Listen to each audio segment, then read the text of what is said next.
केजरीवाल कहता एक मौका मैनू दे दो, तेनू मौका यार दे दें, बाद तू कहना मुझे गवर्नर नहीं करने देता जी, मुझे गवर्नर करने दो तो मैं दिल्ली को ऐसे कर दूंगा वैसे कर दूंगा, पुलिस मेरे हाथ में नहीं है जी। फिर तू कहेगा मोदी जी नहीं मुझे करने देते, तो रहा आप तो ना जाए फिट्टे मुंह गोडिया दे। ਜਿਹੜੇ ਕੋਈ ਇਮਾਨਦਾਰੀ ਦਾ ਢੰਡੋਰਾ ਬਹੁਤਾ ਪਿੱਟਦੇ ਨੇ ਨਾ, ਅਸੀਂ ਤਾਂ ਉਹਨਾਂ ਨੂੰ ਅੰਦਰੋਂ ਦੇਖਿਆ ਨਾ ਕੇਜਰੀਵਾਲ ਨੂੰ। ਅਸੀਂ 2017 ਦੇ ਵਿੱਚ ਜਦੋਂ ਘਾਣ ਹੁੰਦਾ ਦੇਖਿਆ, ਜਦੋਂ ਧਨਾਡਾ ਨੂੰ ਲਿਆ ਕੇ ਪੈਸੇ ਦੇ ਕੇ ਟਿਕਟਾਂ ਦਿੱਤੀਆਂ, ਚੰਗੇ ਬੰਦੇ ਦੁਤਕਾਰ ਕੇ ਬਾਹਰ ਮਾਰੇ, ਉਹ ਚਾਪਲੂਸ ਚਾਟੂਕਾਰ ਜਿਹੜੇ ਪੂੰਛ ਲਾਉਂਦੇ ਸੀ ਉਹਨਾਂ ਨੂੰ ਗਾਂਹ ਕੀਤਾ। अगर आज़ादी तो बाद कोई सब तो दूजी सब तो वड्डी लड़ाई है तो किसानां दी सीगी। ਤੁਹਾਨੂੰ ਲੱਗਦਾ ਕਿ ਆਪਾਂ ਨੂੰ ਅੱਗੇ ਵੱਧ ਜਾਣਾ ਚਾਹੀਦਾ? ਫਿਰ ਤਾਂ ਮੂਵ ਔਨ ਨਾ, 84 ਨੂੰ ਵੀ ਮੂਵ ਔਨ ਕਰ ਜਾਣਾ ਚਾਹੀਦਾ। ਫਿਰ ਤੁਹਾਡੇ ਗਾਣੇ ਦੀ ਅਹਿਮੀਅਤ ਜੱਸੀ ਜੀ ਕੀ ਰਹਿ ਜਾਂਦੀ ਹੈ? ਕਿਸਾਨਾਂ ਨੂੰ ਪਿਆਰ ਕਰਦੇ ਹੋ ਜੱਸੀ ਜੀ? ਬਹੁਤ ਜ਼ਿਆਦਾ। ਫਿਰ ਤੁਸੀਂ ਉਹਨਾਂ ਲੋਕਾਂ ਨਾਲ ਕੁਸ਼ਤੀ ਸਾਂਝੀ ਕਰਨੀ ਆ, ਹਰਜੀਤ ਗਰੇਵਾਲ, ਸੁਰਜੀਤ ਜਿਆਣੀ ਜਿਨ੍ਹਾਂ ਨੇ ਪਾਣੀ ਪੀ ਕੇ ਕਿਸਾਨਾਂ ਨੂੰ ਕਿਸਾਨੀ ਅੰਦੋਲਨ 'ਚ ਗਾਲਾਂ ਕੱਢੀਆਂ, ਉਹਨਾਂ ਨਾਲ ਫਿਰ ਗੱਲਬਾਤ ਹੋਊਗੀ, ਕੱਪ ਆਫ ਟੀ ਹੋਊਗੀ, ਉਹਨਾਂ ਨਾਲ ਤੁਹਾਡੇ ਰਿਸ਼ਤੇ ਸੁਖਾਵੇਂ ਰਹਿਣਗੇ? ਜਾਂ ਜੱਸੀ ਜਸਰਾਜ ਪਾਵਾ ਚੱਕ ਕੇ ਭਾਵਕ ਹੀ ਰਹੂਗਾ ਕਿ ਮੇਰੇ ਕਿਸਾਨਾਂ ਨੂੰ ਗਲਤ ਬੋਲਦੇ ਰਹੇ ਨੇ? ਉਹਨੂੰ ਲੈ ਕੇ ਪਿੱਟੀ ਜਾਵਾਂਗੇ ਉਹਦੇ ਨਾਲ। ਜੇ ਤਾਂ ਪੰਜਾਬ ਦੀ ਤਰੱਕੀ ਹੁੰਦੀ ਹੈ, ਮੈਂ ਤੁਹਾਡੇ ਨਾਲ ਬੈਠ ਕੇ ਪਿੱਟ ਲੈਣਾ, ਕਰ ਲਓ, ਉਹਦੇ ਨਾਲ ਕੀ ਮਿਲੂ? ਆਓ ਅੱਗੇ ਵਧੋ। ਜਿਹੜੇ ਲੀਡਰਸ ਦਾ ਤੁਸੀਂ ਨਾਂ ਲੈ ਰਹੇ ਹੋ, ਉਹਨਾਂ ਨੇ ਉਦੋਂ ਜੋ ਉਹਨਾਂ ਨੂੰ ਠੀਕ ਲੱਗਿਆ ਉਹ ਕਿਹਾ ਹੋਊਗਾ, ਤੇ ਪਰ ਜੱਸੀ ਜਸਰਾਜ ਉਦੋਂ ਕੀ ਕਹਿ ਰਿਹਾ ਸੀ? ਮੈਂ ਤਾਂ ਆਪਣੇ ਬਾਰੇ ਮੈਟਰ ਕਰਦਾ। ਉੱਥੋਂ ਜਦੋਂ ਜਿੱਤ ਕੇ ਆਏ ਨੇ, ਹਾਲੇ ਅੰਬਾਲਾ ਨਹੀਂ ਟੱਪੇ। कभी डल्लेवाल ने कहता ये इसका है, राज्यवाल ने कहता ओदा, सारे आपस खेरू खेरू हो गए। अगर तुम मोदी जी या किसी ने कुछ इल्जाम दिने हो, थोनू जोड़िया सी अंदोलन ने, मोदी जी का धन्यवाद करना चाहिए। चडूनी साहब इधर, राज्यपाल साहब इधर, कित्थे है थोड़ी एकता बई? फरीदा जे तू अकल लतीफ है, काले लिख ना लेख, आपन डे गिरीबान मैं सिर नीवा कर देख। मोदी जी ने हथ ਵਧਾਇਆ ਸੀ ਕਿਸਾਨਾਂ ਵੱਲ, ਵੱਡੇ ਫੈਨ ਹੋ ਗਏ ਮੋਦੀ ਜੀ। ਚੜ੍ਹਦੀ ਉਮਰੇ ਜਿਨ੍ਹਾਂ ਦੇ ਮੂੰਹਾਂ ਤੇ ਦਾੜੀਆਂ ਵੀ ਨਹੀਂ ਫੁੱਟੀਆਂ ਸੀਗੀਆਂ, ਉਹ ਸਾਡੇ ਨੌਜਵਾਨ ਦਿੱਲੀ ਜਾਂਦੇ ਜਾਂਦੇ ਐਕਸੀਡੈਂਟ 'ਚ ਮਾਰੇ ਗਏ। ਇੱਕੋ ਇੱਕ ਪੁੱਤ ਸੀ, ਮੈਨੂੰ ਯਾਦ ਹੈ, ਮੈਂ ਉਹ ਅੰਦੋਲਨ 'ਚ ਕਵਰ ਕਰ ਰਿਹਾ ਸੀ। ਲੱਗਦਾ ਉਹ ਚੀਜ਼ਾਂ ਸਾਡੇ ਜ਼ਿਹਨ 'ਚੋਂ ਚਲੇ ਗਈਆਂ। ਪਰ ਬਾਈ ਜੀ 800 ਕਿਸਾਨ ਦੀ ਪੂਰੇ ਦੇਸ਼ 'ਚ ਖੁਦਕੁਸ਼ੀ ਹੋ ਜਾਂਦੀ ਹੈ। ਕਈ ਸਟੂਡੈਂਟ ਇੱਥੇ ਜਦੋਂ ਨੌਕਰੀ ਨਹੀਂ ਮਿਲਦੀ, ਉਹ ਵਿਚਾਰੇ ਨਸ਼ਿਆਂ 'ਚ ਪੈ ਜਾਂਦੇ ਆ, ਜਾਂ ਕੋਈ ਹੋਰ ਪੁੱਠਾ ਰਾਹ ਚੁਣ ਲੈਂਦੇ ਆ। ਅਗਲੀਆਂ ਕੁਰਬਾਨੀਆਂ ਬਚਾ ਲਈਏ। ਤੁਹਾਨੂੰ ਲੱਗਦਾ ਵੀ ਆਪਾਂ ਨੂੰ ਭੁੱਲ ਕੇ ਅੱਗੇ ਵਧਣਾ ਚਾਹੀਦਾ? ਪਰ ਜਿਹੜੇ ਬੰਦਿਆਂ ਨੇ ਉਸ ਪਾਰਟੀ ਲਈ ਦਿਲੋਂ ਯੋਗਦਾਨ ਕੀਤਾ, ਜਦੋਂ ਇਹਨਾਂ ਨੂੰ ਪਤਾ ਲੱਗਦਾ ਵੀ ਹੁਣ ਇਹਦਾ ਕੱਦ ਉੱਚਾ ਹੋ ਗਿਆ, ਤਾਂ ਕੇਜਰੀਵਾਲ ਸਾਹਿਬ ਕਹਿੰਦੇ ਵੀ ਐਸੇ कैसे चलेगा सरदार जी, यहाँ पे तो हम आएंगे, चलो ਉਹ ਬਾਹਰ ਨਾ ਜੀ। ਨਵਾਂ ਜਿਵੇਂ ਗੰਨਾ ਪੀੜਦੇ ਆ ਨਾ, ਆਪਾਂ ਇੱਕ ਪਾਇਆ, 2 ਵਾਰੀ ਜੂਸ ਕੱਢਿਆ, 3 ਵਾਰੀ ਇਹਨਾਂ ਨੇ ਦੇਖਿਆ, 4 ਵਾਰੀ ਜੂਸ ਕੱਢ ਕੇ ਜਦੋਂ ਇਸ ਬੰਦੇ ਤੋਂ ਹੁਣ ਸਾਨੂੰ ਹੋਰ ਕੁਝ ਨਹੀਂ ਚਾਹੀਦਾ, ਕੱਲ ਨੂੰ ਇਹ ਅੱਗੇ ਸੱਤਾ ਦੇ ਵਿੱਚ ਆਪਣਾ ਨਾਂ ਨਾ ਲੈ ਲਵੇ, ਤਾਂ ਉੱਥੇ ਉਹਨੂੰ ਪਾਸੇ ਕਰਕੇ ਨਵਿਆਂ ਨੂੰ ਕਹਿੰਦੇ ਆ ਜਾਓ ਜੀ, ਹਮ ਤਾਂ ਆਮ ਆਦਮੀ ਕੋ ਮੌਕਾ ਦੇਂਗੇ। 2017 ਦੇ ਵਿੱਚ ਜਿੰਨਾ ਇਹਨਾਂ ਨੇ NRIਆਂ ਦਾ ਫੰਡ ਖਾਧਾ, ਕਿਸੇ ਤੋਂ ਲੁਕਿਆ ਨਹੀਂ। ਅੱਜ ਉਹੀ ਸੰਜੇ ਦੁਰਗੇਸ਼ ਵਾਪਸ ਕਿਉਂ ਨਹੀਂ ਭੇਜੇ ਪੰਜਾਬ 'ਚ? ਇਹਦਾ ਮਤਲਬ ਉਹਨਾਂ ਨੂੰ ਗਰਾਊਂਡ ਦੀ ਨੌਲੇਜ ਸੀ, ਦੁਬਾਰਾ ਕਿਉਂ ਨਹੀਂ ਭੇਜੇ? ਕਿਉਂ ਕਹਿੰਦੇ ਰਹਿਣੇ ਤੋਂ ਅਬ ਤੁਮ ਬਦਨਾਮ ਹੋ ਗਏ ਹੋ, ਅਬ ਨया ਆਨੇ ਦੋ। ਫਿਰ ਚੱਡਾ ਜੀ ਨੂੰ ਚੱਡੀ ਪਾ ਕੇ ਭੇਜਿਆ। ਹੁਣ ਕੇਜਰੀਵਾਲ ਵਰਗਾ ਦੋ ਮੂੰਹਾ। ਬੀਜੇਪੀ ਉਹ ਪਾਰਟੀ ਹੈ ਜਿਹਦਾ ਢਾਂਚਾ ਹੈ, ਸੰਗਠਨ ਹੈ। ਮੈਂ ਸਿੱਧਾ ਹੀ ਕਹਿ ਦਿੰਦਾ, ਉਹਨਾਂ ਦੀ ਵਿਚਾਰਧਾਰਾ 'ਚ ਐਡਜਸਟ ਕਰ ਪਾਉਂਗੇ? ਹਾਂਜੀ, ਕਿਉਂ ਨਹੀਂ ਬਾਈ ਜੀ। ਦੇਖੋ, ਆਮ ਆਦਮੀ ਪਾਰਟੀ ਦਾ ਬੂਟਾ ਅਸੀਂ ਲਾਇਆ ਸੀ, ਉਹ ਰੈਵੋਲੂਸ਼ਨਰੀ ਬੂਟਾ ਸੀ। ਅਸੀਂ ਆਪਣੇ ਵੱਲੋਂ ਆਪਣਾ ਸਭ ਕੁਝ ਇਮਾਨਦਾਰੀ ਨਾਲ ਦਿੱਤਾ, ਪਰ ਜਿਹੜਾ ਉੱਤੇ ਬੰਦਾ ਬੈਠਾ ਸੀ ਉਹਦੀ ਨੀਅਤ ਇਮਾਨਦਾਰ ਨਹੀਂ ਸੀ।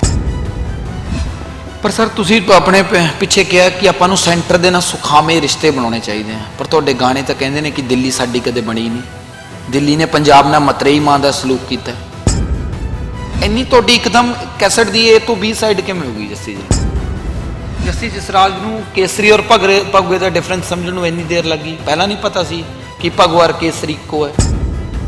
9 ਜਨਵਰੀ 2014 ਨੂੰ ਪਾਰਟੀ ਜੁਆਇਨ ਕੀਤੀ। ਸਭ ਤੋਂ ਅਖੀਰ 'ਚ ਜਾ ਕੇ 20 ਦਿਨ ਪਹਿਲਾਂ ਬਠਿੰਡੇ ਤੋਂ ਟਿਕਟ ਦਿੱਤੀ, ਜਦੋਂ ਭਗਵੰਤ ਮਾਨ ਵਰਗੇ ਵੀ ਮਨਾ ਕਰ ਗਏ ਵੀ ਮੈਂ ਮਨਪ੍ਰੀਤ ਬਾਦਲ ਦੇ ਵਿਰੁੱਧ ਨਹੀਂ ਲੜਨਾ। ਅੱਜ ਕਹਿੰਦੇ ਆ ਵੀ ਮੈਨੂੰ ਮੁੱਖ ਮੰਤਰੀ ਬਣਾਓ। ਕਿੰਨਾ ਉਹਨੇ ਲਿਲੜੀਆਂ ਕੱਢੀਆਂ ਕੇਜਰੀਵਾਲ ਦੀਆਂ। ਤੁਸੀਂ ਕਿ ਮੇਰਾ ਪੋਲੀਟੀਕਲ ਬੈਕਗ੍ਰਾਉਂਡ ਨਹੀਂ ਹੈਗਾ, ਪਰ ਐਨਾਲਾਈਜ਼ ਬਹੁਤ ਜ਼ਬਰਦਸਤ ਲਾਇਆ ਕਿ ਅਨੰਦਪੁਰ ਸਾਹਿਬ 3.5 ਲੱਖ ਸੈਨੀਆਂ ਦੀ ਵੋਟ ਹੈ। ਤੁਸੀਂ ਕਿਹਾ ਕੋਈ ਰੰਗ ਵੀ ਕੋਈ ਕਿਸੇ ਨੂੰ ਖਰਾਬ ਨਹੀਂ ਕਰਦਾ, ਪਰ ਸਭ ਤੋਂ ਵੱਧ ਇਲਜ਼ਾਮ ਤੁਹਾਡੀ ਪਾਰਟੀ ਬੀਜੇਪੀ ਤੇ ਲੱਗਦਾ ਕਿ ਇਹ ਪੋਲਰਾਈਜੇਸ਼ਨ ਕਰ ਦਿੰਦੇ ਨੇ। ਇਹ ਸਾਰੀਆਂ ਚੀਜ਼ਾਂ ਨੂੰ ਕਿਵੇਂ ਆ ਲੱਗਦਾ ਨਹੀਂ ਟਫ ਟਾਈਮ ਹੈ ਜੱਸੀ ਲਈ? ਲੱਗਦਾ ਕਿ ਜੱਸੀ ਨੇ ਜਿੰਨਾ ਭਿਉਂ ਕੇ ਜੱਤੀਆਂ ਬੀਜੇਪੀ ਦੇ ਅੰਦੋਲਨ ਚ ਮਾਰੀਆਂ ਸੀ, ਤੁਸੀਂ ਵੀ ਬੀਜੇਪੀ ਦੀ ਵਾਸ਼ਿੰਗ ਮਸ਼ੀਨ ਚ ਨੂੰ ਲੰਘ ਗਏ, ਸਹੀ ਹੋ ਗਏ, ਜਾਂ ਕਹਿ ਲਓ ਤੁਹਾਡੇ ਹਿਸਾਬ ਨਾਲ ਬੀਜੇਪੀ ਸਹੀ ਹੋ ਗਈ? ਕਈ ਚੀਜ਼ਾਂ ਐਸੀਆਂ ਹੁੰਦੀਆਂ ਸਾਨੂੰ ਆਪਣਿਆਂ ਦਾ ਜਿਹੜਾ ਚੱਲ ਗਿਆ ਉਹਦੀ ਭਰਪਾਈ ਨਹੀਂ ਹੋ ਸਕਦੀ।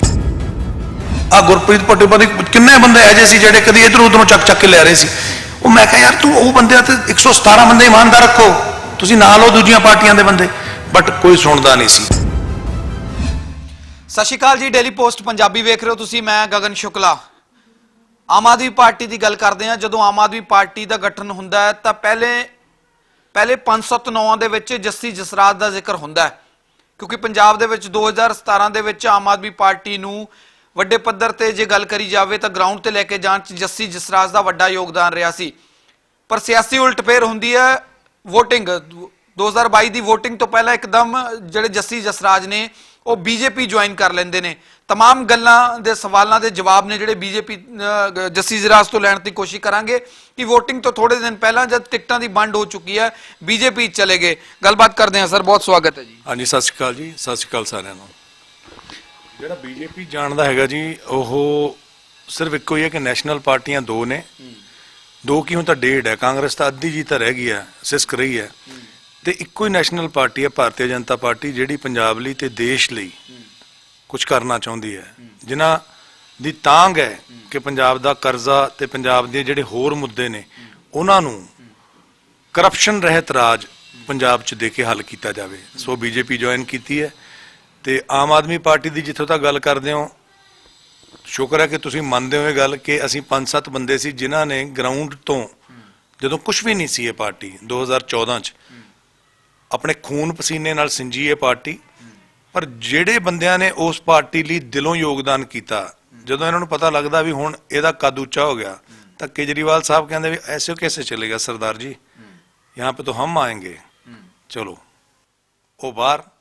ਹਾਂਜੀ, ਨਵਾਂ ਜਿਵੇਂ ਗੰਨਾ ਪੀੜਦੇ ਆ ਨਾ ਆਪਾਂ, ਇੱਕ ਪਾਇਆ, 2 ਵਾਰੀ ਜੂਸ ਕੱਢਿਆ, 3 ਵਾਰੀ ਇਹਨਾਂ ਨੇ ਦੇਖਿਆ, 4 ਵਾਰੀ ਜੂਸ ਕੱਢ ਕੇ ਜਦੋਂ ਇਸ ਬੰਦੇ ਤੋਂ ਹੁਣ ਸਾਨੂੰ ਹੋਰ ਕੁਝ ਨਹੀਂ ਚਾਹੀਦਾ, ਕੱਲ ਨੂੰ ਇਹ ਅੱਗੇ ਸੱਤਾ ਦੇ ਵਿੱਚ ਆਪਣਾ ਨਾਂ ਨਾ ਲੈ ਲਵੇ, ਤਾਂ ਉੱਥੇ ਉਹਨੂੰ ਪਾਸੇ ਕਰਕੇ ਨਵਿਆਂ ਨੂੰ ਕਹਿੰਦੇ ਆ ਜਾਓ ਜੀ ਹਮ ਤਾਂ ਆਮ ਆਦਮੀ ਕੋ ਮੌਕਾ ਦੇਂਗੇ।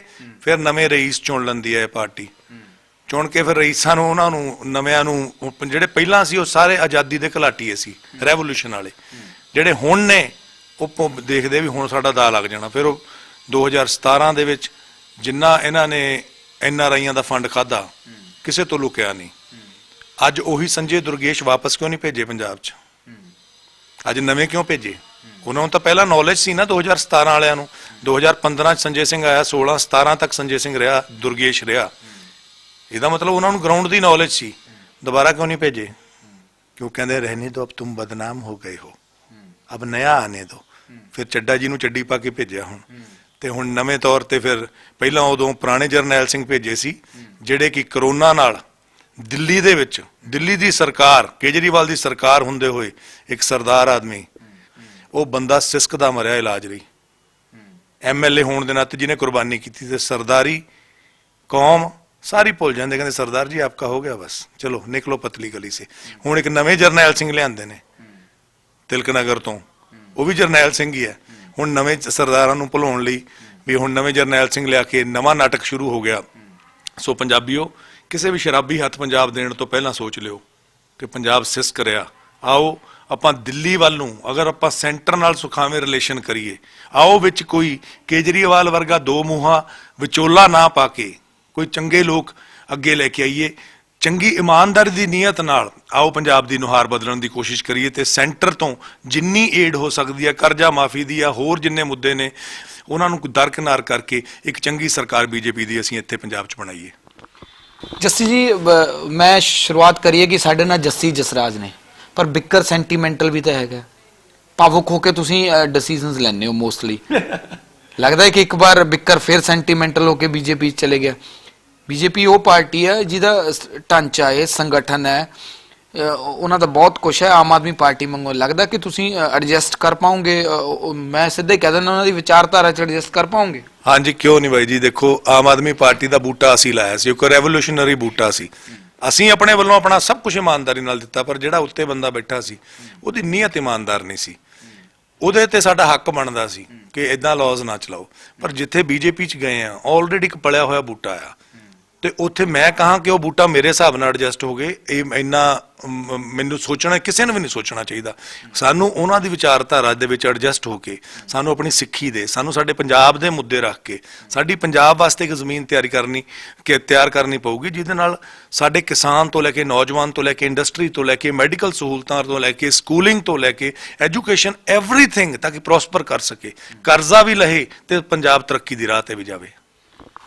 ਪਰ ਸਰ, ਤੁਸੀਂ ਆਪਣੇ ਪਿੱਛੇ ਕਿਹਾ ਕਿ ਆਪਾਂ ਨੂੰ ਸੈਂਟਰ ਦੇ ਨਾਲ ਸੁਖਾਵੇਂ ਰਿਸ਼ਤੇ ਬਣਾਉਣੇ ਚਾਹੀਦੇ ਆ, ਪਰ ਤੁਹਾਡੇ ਗਾਣੇ ਤਾਂ ਕਹਿੰਦੇ ਨੇ ਕਿ ਦਿੱਲੀ ਸਾਡੀ ਕਦੇ ਬਣੀ ਨਹੀਂ, ਦਿੱਲੀ ਨੇ ਪੰਜਾਬ ਨਾਲ ਮਤਰੇਈ ਮਾਂ ਦਾ ਸਲੂਕ ਕੀਤਾ। ਇੰਨੀ ਤੁਹਾਡੀ ਇੱਕਦਮ ਕੈਸਟ ਦੀ A ਤੋਂ B ਸਾਈਡ ਕਿਵੇਂ ਹੋ ਗਈ ਜੱਸੀ ਜੀ? ਭਾਜੀ, ਸਿੱਕੇ ਦੇ ਦੋ ਪਹਿਲੂ ਹੁੰਦੇ ਆ। ਜੇ ਕੈਸਟ ਦੀ ਇੱਕ ਸਾਈਡ ਹੁੰਦੀ ਆ ਤੇ ਇੱਕ B ਸਾਈਡ ਵੀ ਹੁੰਦੀ ਆ। ਇੱਕ ਇਹ ਸਾਈਡ ਹੈ ਕਿ ਦਿੱਲੀ ਨੇ ਨਹੀਂ ਕੀਤਾ ਸਾਡੇ ਨਾਲ, ਆਪਣੇ ਚੰਗਾ ਵਿਹਾਰ ਨਹੀਂ ਕੀਤਾ। ਇਹ ਗੱਲ ਮੈਂ JP ਨੱਡਾ ਜੀ ਨਾਲ ਵੀ ਹੋਰਾਂ ਨਾਲ ਵੀ ਕੀਤੀ ਹੈ। ਤੇ ਮੈਂ ਕਿਹਾ ਜੀ, ਫਿਰ ਵੀ ਸਿੱਖ ਕੌਮ ਜਿਹਨੇ ਸਭ ਤੋਂ ਵੱਧ ਕੁਰਬਾਨੀਆਂ ਇਸ ਦੇਸ਼ ਲਈ ਕੀਤੀਆਂ, ਮੈਂ ਨਹੀਂ ਕਹਿੰਦਾ ਅਬੂ ਕਲਮ ਆਜ਼ਾਦ ਜਿਹੜੇ ਕਿ ਇੰਡੀਆ ਦੇ ਫਸਟ ਐਜੂਕੇਸ਼ਨ ਮਿਨਿਸਟਰ ਸੀ, ਉਹਨਾਂ ਨੇ ਇੰਡੀਆ ਵਿਨਸ ਫਰੀडम ਆਪਣੀ ਕਿਤਾਬ 'ਚ ਕਿਹਾ ਸੀਗਾ ਕਿ ਸਿੱਖਾਂ ਦੀਆਂ 2% ਹੋਣ ਦੇ ਬਾਵਜੂਦ ਵੀ ਸਭ ਤੋਂ ਵੱਧ ਕੁਰਬਾਨੀਆਂ ਨੇ ਇਸ ਦੇਸ਼ ਲਈ। ਤੇ ਮੈਂ ਕਿਹਾ ਜੀ, ਇਹ ਸਿੱਖ ਕੌਮ ਹਮੇਸ਼ਾ ਆਪਣਾ ਆਪ ਵਾਰ ਦਿੰਦੀ ਹੈ, ਤੇ ਇਹ ਬਹੁਤ ਉਮੀਦ ਲਾਈ ਬੈਠੀ ਹੈ ਜੀ, ਬਹੁਤ ਪ੍ਰਤਾੜਿਤ ਰਹੀ ਹੈ। ਆਓ ਇਹਨਾਂ ਦੇ ਉਹ ਸ਼ੰਕੇ ਦੂਰ ਕਰਕੇ ਜੀ ਇੱਕ ਚੰਗਾ ਰਿਲੇਸ਼ਨ ਬਣਾ ਕੇ ਸਾਡੀ ਕੌਮ ਨੂੰ, ਸਾਡੇ ਪੰਜਾਬ ਨੂੰ, ਹਰ ਬਛਿੰਦੇ ਨੂੰ ਉੱਪਰ ਚੱਕਣ 'ਚ ਮੈਂ ਕਿਹਾ ਜੀ ਤੁਸੀਂ ਯੋਗਦਾਨ ਪਾ ਸਕਦੇ ਹੋ, please help us, we need BJP in Punjab.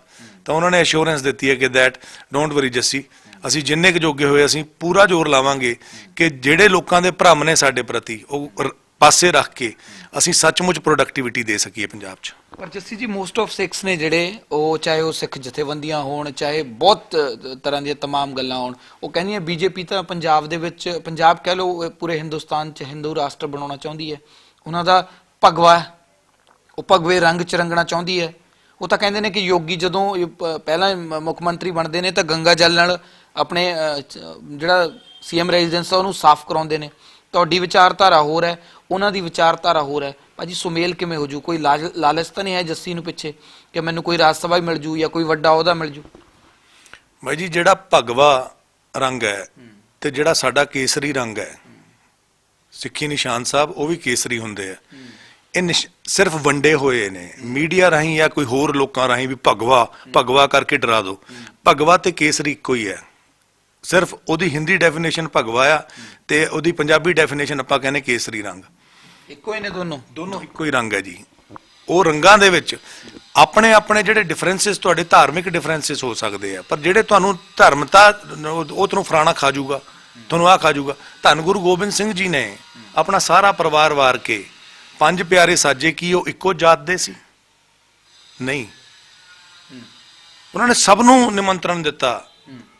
ਤਾਂ ਅਸੀਂ ਉਹਨਾਂ ਤੋਂ ਸਿੱਖਿਆ ਲੈਂਦੇ ਹੋਏ ਆਓ ਆਪਾਂ ਮਿਲ ਕੇ, ਸਾਨੂੰ ਕੋਈ ਨਹੀਂ ਖਾ ਸਕਦਾ ਸਿੱਖ ਕੌਮ ਸਾਨੂੰ, ਯਾਰ ਅਸੀਂ ਬਾਹਰਲੇ ਮੁਲਕਾਂ 'ਚ ਜਾ ਕੇ ਅੱਜ ਸਾਡੀ ਉੱਥੇ ਬਹੁਤ ਵੱਡੀ ਸੰਖਿਆ ਦੇ ਵਿੱਚ ਕੌਮ ਉੱਥੇ ਪਹੁੰਚੀ ਹੋਈ ਹੈ, ਸਾਡੇ ਗੁਰੂ ਘਰ ਨੇ, ਸਾਡੇ ਲੋਕ ਸੰਪੰਨ ਨੇ, ਸਾਡੇ ਲੋਕ ਮਿਨਿਸਟਰ ਬਣ ਗਏ। ਜਦੋਂ ਬਾਹਰ ਜਾ ਕੇ ਆਪਾਂ ਇੰਨੀ ਤਰੱਕੀ ਕਰ ਗਏ, ਸਾਨੂੰ ਉੱਥੇ ਉਹਨਾਂ ਗੋਰਿਆਂ ਨੇ ਨਹੀਂ ਖਾਧਾ ਜਿਹੜੇ 200 ਸਾਲ ਸਾਡੇ ਤੇ ਰਾਜ ਕਰਕੇ ਗਏ। ਅੱਜ ਵੀ ਸਿੱਖਾਂ ਦਾ ਬਹੁਤ ਆਦਰ ਸਤਿਕਾਰ ਹੈ ਲੰਡਨ ਦੇ ਵਿੱਚ, ਤੇ ਉੱਥੇ ਉਹਨਾਂ ਨੂੰ ਮੰਨਿਆ ਜਾਂਦਾ ਵੀ ਇਹ ਮਾਰਸ਼ਲ ਕੌਮ ਹੈ, ਇਹ ਇਮਾਨਦਾਰ ਕੌਮ ਹੈ, ਲਾਇਲ ਕੌਮ ਹੈ, ਓਨੈਸਟ ਕੌਮ ਹੈ। ਅੱਜ ਉਹ ਜਿਹੜੀ ਸਾਡਾ ਰੈਵੋਲੂਸ਼ਨਰੀ ਬਲੱਡ ਹੈ, ਉਹਦੀ ਜਿਹੜੀ ਬਲੱਡ ਲਾਈਨ ਦੇਖਦੇ ਹੋਏ ਉਹਨਾਂ ਨੇ ਸਾਨੂੰ ਓਨਰ ਦਿੱਤਾ ਆ। ਤਾਂ ਇੱਥੇ ਵੀ ਇਹ ਸਾਡਾ ਦੇਸ਼ ਹੈ, ਇੱਥੇ ਸਾਡਾ ਦਰਬਾਰ ਸਾਹਿਬ ਹੈ, ਇੱਥੇ ਸਾਡੇ ਧਾਰਮਿਕ ਗੁਰੂ ਘਰ, ਮੰਦਿਰ, ਮਸਜਿਦ ਨੇ, ਅਸੀਂ ਕਿਉਂ ਛੱਡ ਕੇ ਜਾਈਏ? ਅਸੀਂ ਇੱਥੇ ਹੀ ਆਪਣੀ ਸਰਕਾਰ ਦੇ ਨਾਲ, ਭਾਰਤੀ ਜਨਤਾ ਪਾਰਟੀ ਦੀ ਸਰਕਾਰ ਨਾਲ ਇੱਕ ਚੰਗਾ ਰਿਲੇਸ਼ਨ ਰੱਖ ਕੇ ਪੰਜਾਬੀਆਂ ਦਾ, ਅਸੀਂ ਪੰਜਾਬ 'ਚ ਭਾਰਤੀ ਜਨਤਾ ਪਾਰਟੀ ਦੀ ਸਰਕਾਰ ਲੈ ਕੇ ਆਵਾਂਗੇ।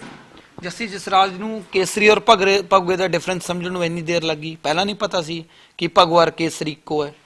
ਜਾਂ ਜਿਹੜੇ ਲੋਕ ਕਹਿ ਰਹੇ ਨੇ ਕਿ ਭਗਵਾ ਹੋ ਰਿਹਾ ਹਿੰਦੂ ਰਾਸ਼ਟਰ ਬਣਨਾ, ਉਹ ਲੋਕ ਗਲਤ ਨੇ? ਜਾਂ ਜੱਸੀ ਜਸਰਾਜ ਨੂੰ ਸਮਝ ਹੀ ਅੱਜ ਆਈ ਹੈ ਕਿ ਜਿਹੜਾ ਭਗਵਾ ਤੇ ਕੇਸਰੀ ਇੱਕ, ਸਾਨੂੰ ਵੰਡਣ ਦੀ ਕੋਸ਼ਿਸ਼ ਕੀਤੀ ਜਾ ਰਹੀ ਹੈ?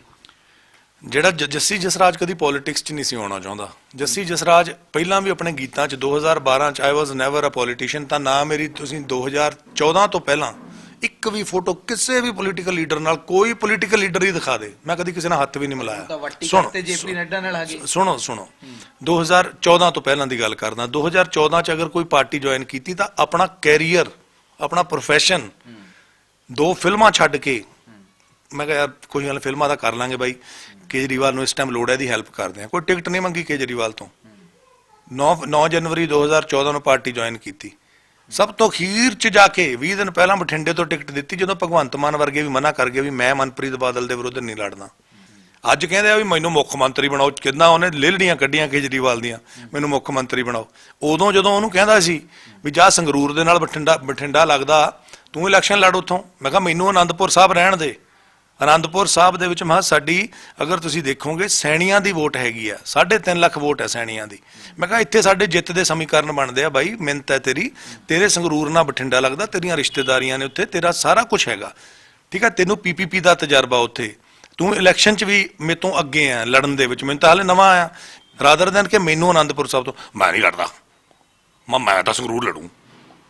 3-4 ਵਾਰੀ ਕੇਜਰੀਵਾਲ ਨੇ ਮਿਹਨਤਾਂ ਕੀਤੀਆਂ, ਬਾਈ ਜੀ ਲੱਤਾਂ 'ਚ ਪੂੰਛ ਦੇ ਕੇ ਭੱਜ ਗਿਆ ਸੀ। ਫਿਰ ਇੱਥੋਂ ਅਨੰਦਪੁਰ ਸਾਹਿਬ ਤੋਂ ਮੈਨੂੰ ਚੱਕ ਕੇ ਬਠਿੰਡੇ ਭੇਜਿਆ, ਇਮਾਨਦਾਰੀ ਨਾਲ ਇਲੈਕਸ਼ਨ ਲੜ ਕੇ ਆਏ ਆ। ਸੋ ਜਿਹੜਾ ਭਗਵਾ ਆ ਤੇ ਜਿਹੜਾ ਕੇਸਰੀ ਹੈ, ਇਹਦੇ ਡਿਫਰੈਂਸ 'ਚ ਮੈਂ ਤੁਹਾਨੂੰ ਸਾਰਿਆਂ ਨੂੰ ਕਹੂੰਗਾ, ਹਿੰਦੂ, ਮੁਸਲਿਮ, ਸਿੱਖ, ਈਸਾਈ, ਜਿੰਨੇ ਆ ਵੀ ਜੈਨ, ਬੋਧੀ, ਪਾਰਸੀ, ਜਿੰਨੇ ਧਰਮ, ਜਿੰਨੀਆਂ ਜਾਤਾਂ ਇਸ ਪੰਜਾਬ ਤੇ ਮੇਰੇ ਦੇਸ਼ 'ਚ ਰਹਿੰਦੀਆਂ ਨੇ, ਕਿਸੇ ਦੇ ਵੀ ਬਹਿਕਾਵੇ 'ਚ ਆ ਕੇ ਵੰਡੇ ਨਾ ਜਾਇਓ। ਇਨਸਾਨੀਅਤ ਤੋਂ ਵੱਡਾ ਕੋਈ ਧਰਮ ਨਹੀਂ ਹੈ। ਸਾਡਾ ਦੇਸ਼ ਉਦੋਂ ਹੀ ਤਰੱਕੀ ਕਰੂਗਾ ਜਦੋਂ ਆਪਾਂ ਸਾਰੇ ਮਿਲ ਕੇ ਕਰਪਸ਼ਨ ਦੇ ਖਿਲਾਫ ਲੜਾਈ ਲੜਾਂਗੇ, ਬੁਰਾਈ ਦੇ ਖਿਲਾਫ ਲੜਾਈ ਲੜਾਂਗੇ। ਜੇ ਆਪਸ 'ਚ ਵੰਡੇ ਗਏ, ਕੋਈ ਕਹੂਗਾ ਭਗਵਾ ਤੈਨੂੰ ਖਾ ਜਾਊਗਾ, ਕੋਈ ਕਹੂਗਾ ਕੇਸਰੀ ਤੈਨੂੰ ਖਾ ਜਾਊਗਾ, ਕਹੂਗਾ ਫਲਾਣਾ ਹਰਾ ਰੰਗ ਤੈਨੂੰ ਖਾ ਜਾਊਗਾ। ਬਾਈ ਜਿਹਨੂੰ ਮਰਜ਼ੀ ਚੀਰ ਕੇ ਦੇਖ ਲਓ, ਸੱਚ ਇੱਕੋ ਹੀ ਰੰਗ ਦਾ ਖੂਨ ਹੈ, ਲਾਲ ਰੰਗ ਦਾ। ਤੇ ਆਪਾਂ ਸਾਰਿਆਂ ਨੇ, ਆਪਾਂ ਜੇ ਜੀਏ ਆਪਾਂ ਮਰਨਾ ਵੀ ਹੈ। ਤਾਂ ਭਾਈ ਮੈਂ ਤਾਂ ਤੁਹਾਨੂੰ ਕਹੂੰਗਾ ਅੱਜ ਇੱਕ ਬੈਟਰ ਪੰਜਾਬ ਲਈ ਇਟਸ ਦਾ ਬੈਸਟ ਟਾਈਮ ਜਦੋਂ ਮੋਦੀ ਜੀ ਆਪਣਾ ਹੱਥ ਵਧਾ ਰਹੇ ਆ। ਆਓ ਆਪਾਂ ਉਸ ਹੱਥ ਨੂੰ ਫੜੀਏ, ਆਓ ਆਪਾਂ ਉਹਨਾਂ ਨਾਲ ਹੱਥ ਮਿਲਾਈਏ। ਜਿੱਥੇ ਕਿਸੇ ਹੋਰ ਵਿਚੋਲੇ ਨੂੰ ਮੌਕਾ ਦੇਣਾ, ਵਿਚੋਲੇ ਕਦੀ ਵੀ ਤੁਹਾਨੂੰ ਪਤਾ ਰਿਸ਼ਤਾ ਕਿਹੋ ਜਿਹਾ ਕਰਾਉਂਦੇ ਹੁੰਦੇ ਆ, ਵਿਚੋਲੇ ਵਿੱਚ ਨਾ ਰੱਖੋ। ਸਿੱਧੀ ਸੈਂਟਰ ਨਾਲ ਡਬਲ ਇੰਜਨ ਸਰਕਾਰ ਬਣਾਈਏ। ਉੱਥੋਂ ਦੀ ਪ੍ਰਾਈਮ ਮਿਨਿਸਟਰ ਮੋਦੀ ਸਾਹਿਬ ਤੇ ਇੱਥੋਂ ਦੀ ਭਾਰਤੀ ਜਨਤਾ ਪਾਰਟੀ ਦੀ ਪੰਜਾਬ ਤੋਂ ਸਰਕਾਰ, ਅਸੀਂ ਕਰਜ਼ਾ ਮੁਕਤ ਹੋਵਾਂਗੇ, ਸਾਡੇ ਇੱਥੇ ਵਧੀਆ ਇਨਫਰਾਸਟ੍ਰਕਚਰ ਆਊਗਾ, ਪੰਜਾਬ ਤਰੱਕੀ ਦੀ ਰਾਹ ਵੱਲ ਜਾਊਗਾ ਜੀ। ਜੱਸੀ ਜੀ, ਤੁਸੀਂ ਕਿ ਮੇਰਾ ਪੋਲੀਟੀਕਲ ਬੈਕਗ੍ਰਾਉਂਡ ਨਹੀਂ ਹੈਗਾ, ਪਰ ਐਨਾਲਾਈਜ਼ ਬਹੁਤ ਜ਼ਬਰਦਸਤ ਲਾਇਆ ਕਿ ਅਨੰਦਪੁਰ ਸਾਹਿਬ 3.5 ਲੱਖ ਸੈਨੀਆਂ ਦੀ ਵੋਟ ਹੈ। ਤੁਸੀਂ ਕਿਹਾ ਕੋਈ ਰੰਗ ਵੀ ਕੋਈ ਕਿਸੇ ਨੂੰ ਖਰਾਬ ਨਹੀਂ ਕਰਦਾ, ਪਰ ਸਭ ਤੋਂ ਵੱਧ ਇਲਜ਼ਾਮ ਤੁਹਾਡੀ ਪਾਰਟੀ BJP ਤੇ ਲੱਗਦੇ ਕਿ ਇਹ ਪੋਲਰਾਈਜੇਸ਼ਨ ਕਰ ਦਿੰਦੇ ਨੇ, ਹਿੰਦੂਆਂ ਨੂੰ ਇੱਕ ਪਾਸੇ ਕਰ ਦਿੰਦੇ ਨੇ, ਮੁਸਲਿਮ ਨੂੰ ਇੱਕ ਪਾਸੇ ਕਰ ਦਿੰਦੇ ਨੇ। ਇਹ ਸਾਰੀਆਂ ਚੀਜ਼ਾਂ ਨੂੰ ਕਿਵੇਂ ਆ ਲੱਗਦਾ ਨਹੀਂ ਟਫ ਟਾਈਮ ਹੈ ਜੱਸੀ ਲਈ? It's not a tough time. ਅਗਰ ਮੈਂ ਤਾਂ ਸਾਰੇ ਧਰਮਾਂ ਨੂੰ ਮੈਂ ਅਪੀਲ ਕਰੂੰਗਾ ਕਿ ਸਟੇ ਟੂਗੇਦਰ। ਤੁਸੀਂ ਜੇ ਸਾਡਾ ਭਾਰਤ ਦੇਸ਼ ਆ, ਅਸੀਂ ਸਾਰੇ ਜਣੇ ਜੇ ਮੁੱਠੀ ਬਣ ਕੇ ਲੜਾਂਗੇ, ਸਾਡੇ ਵੱਲ ਕੋਈ ਵੀ ਦੁਸ਼ਮਣ ਮਾੜੀ ਅੱਖ ਨਾਲ ਨਹੀਂ ਦੇਖ ਸਕਦਾ। ਜੱਸੀ ਜੀ, ਲੋੜ ਕਿਹੜੀ ਪੈ ਗਈ ਸੀਗੀ BJP ਜਾਣ ਦੀ? ਇਹ ਪਾਵਾ ਦੇਖ ਸਕਦੇ ਹੋ, ਇਹ ਚੱਕ ਕੇ ਗਾਇਆ, ਫਿਲਮਾਂ 'ਚ ਵੀ ਜਾ ਸਕਦਾ ਸੀ। ਤੁਹਾਡਾ ਰਾਜਨੀਤਿਕ ਤਜਰਬਾ ਵਧੀਆ ਨਹੀਂ ਰਿਹਾ। ਮੈਂ ਕਿਹਾ ਜਿਹੜੀ ਪਾਰਟੀ ਖੂਨ ਨਾ ਬਣਾਈ ਉਹਨੇ ਧੋਖਾ ਦਿੱਤਾ। ਫਿਰ ਕਿਉਂ ਜੱਸੀ ਨੂੰ ਲੱਗਿਆ ਕਿ ਇੱਕ ਵਾਰ ਫਿਰ ਤੋਂ ਜਿਹੜਾ ਰਾਜਨੀਤੀ ਦੇ ਵਿੱਚ ਕੁੱਦਿਆ ਜਾਵੇ? ਉਹ BJP ਜੀ ਦਾ ਪੰਜਾਬ ਦੇ ਵਿੱਚ ਵੱਡੇ ਪੱਧਰ ਤੇ ਵਿਰੋਧ ਆ, ਲੋਕ ਘਰਾਂ 'ਚ ਨਹੀਂ ਵੜਨ ਦਿੰਦੇ, ਔਰ ਤੁਸੀਂ ਉਹਨਾਂ ਦਾ ਜਿਹੜਾ ਉਹ ਹੈ ਗਲ 'ਚ ਪਾ ਲਿਆ। ਬਾਈ ਜੀ, ਜਿਹੜੇ ਤੁਹਾਨੂੰ ਜਿਹੜੀਆਂ ਵਿਰੋਧੀ ਪਾਰਟੀਆਂ ਨੇ ਉਹ ਤੁਹਾਨੂੰ ਭੜਕਾਉਣਗੀਆਂ, ਬਹੁਤ ਭਟਕਾਉਣਗੀਆਂ, but I would say do it, take a practical decision. ਜਜ਼ਬਾਤੀ ਹੋ ਕੇ ਅਗਰ ਕਿਸੇ ਦੇ ਬਹਿਕਾਵੇ ਚਾਹੋਗੇ ਤਾਂ ਪੰਜਾਬ ਦਾ ਦੁਬਾਰਾ ਨੁਕਸਾਨ ਹੋਣਾ ਤੈਅ ਆ। ਅਗਰ ਤੁਸੀਂ ਪਾਵੇ ਦੀ ਗੱਲ ਕਰਦੇ ਹੋ, ਪਹਿਲਾਂ ਵੀ ਸੱਚ ਦਾ ਪਾਵਾ ਚੱਕਿਆ ਤੇ ਅੱਜ ਵੀ ਸੱਚ ਦਾ ਹੀ ਪਾਵਾ ਜੀ, ਜਿੰਨੇ ਕੁ ਜੋਗੇ ਹੋਏ, ਕਿਉਂਕਿ ਭਾਰਤੀ ਜਨਤਾ ਪਾਰਟੀ ਇਸ ਟਾਈਮ ਇੰਡੀਆ ਦੇ ਵਿੱਚ ਰਾਜ ਕਰਦੀ ਪਈ ਆ। ਉਹਦੇ ਨਾਲ ਜੇ ਸਾਡੇ ਰਿਲੇਸ਼ਨ ਸੁਖਾਵੇਂ ਹੋਣਗੇ, ਸੈਂਟਰ ਨਾਲ ਸਾਡੇ ਰਿਲੇਸ਼ਨ ਸੁਖਾਵੇਂ ਹੋਣਗੇ, ਤਾਂ ਬਾਈ ਜੀ ਪੰਜਾਬ ਨੂੰ ਫਾਇਦਾ ਹੋਊਗਾ, ਪੰਜਾਬ ਦੇ ਹਰ ਨੌਜਵਾਨ, ਕਿਸਾਨ ਨੂੰ, ਸਭ ਨੂੰ ਫਾਇਦਾ ਹੋਊਗਾ। ਜੱਸੀ ਜੀ, ਨੌਜਵਾਨ ਕਿਸਾਨ ਦਾ ਜ਼ਿਕਰ ਕਰ ਲਿਆ ਆਪਾਂ, ਕਿਸਾਨ ਅੰਦੋਲਨ 'ਚ ਚਲੇ ਜਾਂਦੇ ਆ। ਲੱਗਦਾ ਕਿ ਜੱਸੀ ਨੇ ਜਿੰਨਾ ਭਿਉਂ ਕੇ ਜੁੱਤੀਆਂ BJP ਦੇ ਅੰਦੋਲਨ 'ਚ ਮਾਰੀਆਂ ਸੀ, ਤੁਸੀਂ ਵੀ BJP ਦੀ ਵਾਸ਼ਿੰਗ ਮਸ਼ੀਨ 'ਚ ਨੂੰ ਲੰਘ ਗਏ, ਸਹੀ ਹੋ ਗਏ, ਜਾਂ ਕਹਿ ਲਓ ਤੁਹਾਡੇ ਹਿਸਾਬ ਨਾਲ BJP ਸਹੀ ਹੋ ਗਈ। 700 ਤੋਂ ਵੱਧ ਕਿਸਾਨ ਸ਼ਹੀਦ ਹੋ ਗਏ, ਨੌਜਵਾਨ ਚੜ੍ਹਦੀ ਉਮਰੇ ਜਿਨ੍ਹਾਂ ਦੇ ਮੂੰਹਾਂ ਤੇ ਦਾੜੀਆਂ ਵੀ ਨਹੀਂ ਫੁੱਟੀਆਂ ਸੀਗੀਆਂ, ਉਹ ਸਾਡੇ ਨੌਜਵਾਨ ਦਿੱਲੀ ਜਾਂਦੇ ਜਾਂਦੇ ਐਕਸੀਡੈਂਟ 'ਚ ਮਾਰੇ ਗਏ। ਇੱਕੋ ਇੱਕ ਪੁੱਤ ਸੀ, ਮੈਨੂੰ ਯਾਦ ਹੈ, ਮੈਂ ਉਹ ਅੰਦੋਲਨ 'ਚ ਕਵਰ ਕਰ ਰਿਹਾ ਸੀ। ਲੱਗਦਾ ਉਹ ਚੀਜ਼ਾਂ ਸਾਡੇ ਜ਼ਿਹਨ ਚੋਂ ਚਲੇ ਗਈਆਂ। ਸਾਡੇ ਬਜ਼ੁਰਗ, ਸਾਡੇ ਲੋਕ ਮੀਹਾਂ 'ਚ ਬੈਠੇ, ਉੱਥੇ ਲੋਕ ਜਿਹੜੇ ਬੈਠੇ ਸੀ। ਜੱਸੀ ਜੀ, ਮੇਰਾ ਆਪਣਾ ਭਾਵੁਕ ਕੁਐਸਚਨ ਹੈ ਤੁਹਾਨੂੰ। ਸਾਡੇ ਲੋਕ ਜਿਹੜੇ ਸੜਕ ਦੀਆਂ ਝੁੱਗੀਆਂ ਨੂੰ ਅੱਗ ਲੱਗ ਗਈਆਂ, ਉੱਥੋਂ ਪੱਥਰਬਾਜ਼ੀ ਵੀ ਹੁੰਦੀ ਸੀ, ਕਹਿੰਦੇ ਸੀ ਬੀਜੇਪੀ ਦੇ ਲੋਕ ਨੇ, ਉਹ ਸਾਰੀਆਂ ਚੀਜ਼ਾਂ, ਕਿਉਂਕਿ ਤੁਸੀਂ ਬਿੱਕਰ ਬਾਈ ਸੈਂਟੀਮੈਂਟਲ ਹੈ ਨਾ, ਤਾਂ ਇਹ ਸਵਾਲ ਬਿਲਕੁਲ ਤੁਹਾਨੂੰ ਬਣਦਾ ਹੈ ਕਿ ਇਹ ਚੀਜ਼ਾਂ ਇੱਥੋਂ ਨਿਕਲ ਗਈਆਂ। ਨਹੀਂ, ਮੈਂ ਅੰਦੋਲਨ ਦੇ ਵਿੱਚ ਜੱਸੀ ਜਸਰਾਜ ਜਿੰਨਾ ਯੋਗਦਾਨ ਪਾ ਸਕਦਾ ਸੀ, ਵਿਦੇਸ਼ 'ਚ ਬੈਠ ਕੇ ਮੈਂ ਵੀ ਨੋ ਫਾਰਮਰ ਨੋ ਫੂਡ, ਮੈਂ ਹਰ ਤਰ੍ਹਾਂ ਦੇ ਯਤਨ ਕੀਤਾ ਕਿ ਅਸੀਂ ਉਸ ਅੰਦੋਲਨ ਨੂੰ ਸਫਲ ਬਣਾਈਏ। ਹਰ ਉਸ ਕਦਮ ਨੂੰ ਮੈਂ ਸਲੂਟ ਕਰਦਾ ਜਿਨ੍ਹਾਂ ਨੇ ਦੇਸ਼ਾਂ ਵਿਦੇਸ਼ਾਂ ਤੋਂ ਉੱਠ ਕੇ ਉਸ ਅੰਦੋਲਨ ਨੂੰ ਸਫਲ ਕਰਾਇਆ। ਤੁਹਾਡੀ ਉਸ ਇੱਕ ਏਕਤਾ ਕਰਕੇ, ਜਿੱਥੇ 29 30 31 ਜਥੇਬੰਦੀਆਂ ਜਿੰਨੀਆਂ ਵੀ ਨੇ, ਪੰਜਾਬ ਦੀਆਂ ਹੀ ਇਕੱਠੀਆਂ ਨਹੀਂ ਹੋਈਆਂ ਕਦੀ, ਉਸ ਅੰਦੋਲਨ ਨੇ ਇਕੱਠਾ ਕੀਤਾ। ਅੱਜ ਤੁਹਾਨੂੰ ਇੱਕ ਤਾਕਤ ਬਣਾਇਆ, ਤਾਕਤ ਬਣਾ ਕੇ ਅੱਜ ਤੁਸੀਂ ਜਦੋਂ ਜਾਇਜ਼ ਹੱਕਾਂ ਲਈ ਲੜਨ ਗਏ ਤਾਂ ਬਾਈ ਜੀ ਤੁਸੀਂ ਜਿੱਤ ਕੇ ਮੁੜੇ।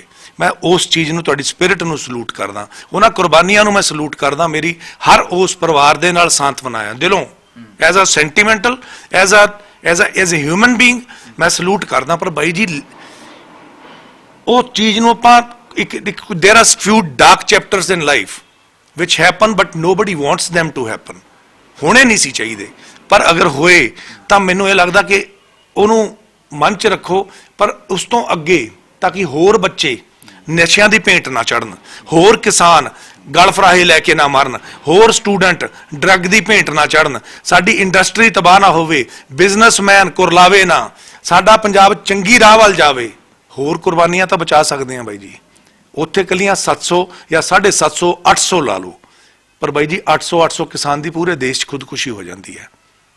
ਕਈ ਸਟੂਡੈਂਟ ਇੱਥੇ ਜਦੋਂ ਨੌਕਰੀ ਨਹੀਂ ਮਿਲਦੀ, ਉਹ ਵਿਚਾਰੇ ਨਸ਼ਿਆਂ 'ਚ ਪੈ ਜਾਂਦੇ ਆ, ਜਾਂ ਕੋਈ ਹੋਰ ਪੁੱਠਾ ਰਾਹ ਚੁਣ ਲੈਂਦੇ ਆ। ਅਗਲੀਆਂ ਕੁਰਬਾਨੀਆਂ ਬਚਾ ਲਈਏ। ਪਿਛਲਾ ਤੁਹਾਨੂੰ ਲੱਗਦਾ ਵੀ ਆਪਾਂ ਨੂੰ ਭੁੱਲ ਕੇ ਅੱਗੇ ਵਧਣਾ ਚਾਹੀਦਾ? ਯੈਸ, ਸਭ ਤੋਂ ਵਧੀਆ ਇੱਕੋ ਹੀ ਰਾਹ ਹੁੰਦਾ। ਦੇਖੋ ਮੇਰੇ ਫਾਦਰ ਸਾਹਿਬ ਸੀ 2014 'ਚ, ਜਦੋਂ ਅਸੀਂ 3 ਭਰਾ ਆ, ਤਿੰਨਾਂ 'ਚੋਂ ਕਿਸੇ ਦਾ ਵੀ ਵਿਆਹ ਨਹੀਂ ਹੋਇਆ। ਉਹ ਚਾਹ ਬੜੇ ਸੀ ਉਹਨਾਂ ਨੂੰ ਵੀ ਮੈਂ ਵਿਆਹ ਦੇਖੂੰਗਾ ਪੁੱਤ, ਹੁਣ ਤੁਸੀਂ ਵਿਆਹ ਕਰਾਓ ਇੱਦਾਂ, ਪਰ ਨਹੀਂ ਦੇਖ ਕੇ ਜਾ ਚੁੱਕੇ। ਹੁਣ ਫਾਦਰ ਤੋਂ ਬਾਅਦ ਅਸੀਂ ਜ਼ਿੰਮੇਵਾਰੀ ਚੱਕੀ ਆ ਨਾ, ਅਸੀਂ ਪਰਿਵਾਰ ਅੱਗੇ ਲੈ ਕੇ ਗਏ ਆ ਨਾ। ਕਈ ਚੀਜ਼ਾਂ ਐਸੀਆਂ ਹੁੰਦੀਆਂ ਸਾਨੂੰ ਆਪਣਿਆਂ ਦਾ ਜਿਹੜਾ ਚੱਲ ਗਿਆ ਉਹਦੀ ਭਰਪਾਈ ਨਹੀਂ ਹੋ ਸਕਦੀ, ਪਰ you have to keep on moving. ਅਸੀਂ ਅੱਗੇ ਵਧੇ। ਉਦੋਂ ਜੱਸੀ ਜਸਰਾਜ ਅਸੀਂ 3 ਭਰਾ, ਸਾਡੇ ਕੋਲ ਕੁਝ ਵੀ ਨਹੀਂ ਸੀ, ਪਿਓ ਦਾ ਸਾਇਆ ਵੀ ਚੱਲ ਗਿਆ, ਉੱਜੜ ਗਏ ਸੀ, ਪਰ ਅੱਜ ਦੁਬਾਰਾ ਪ੍ਰੋਸਪਰ ਹੋਏ ਆ ਨਾ, ਆਪਣੇ ਦਮ ਤੇ ਅੱਗੇ ਆਏ, ਸਾਨੂੰ ਕਿਸੇ ਦੀ ਹੈਲਪ ਨਹੀਂ, ਕੁਝ ਨਹੀਂ।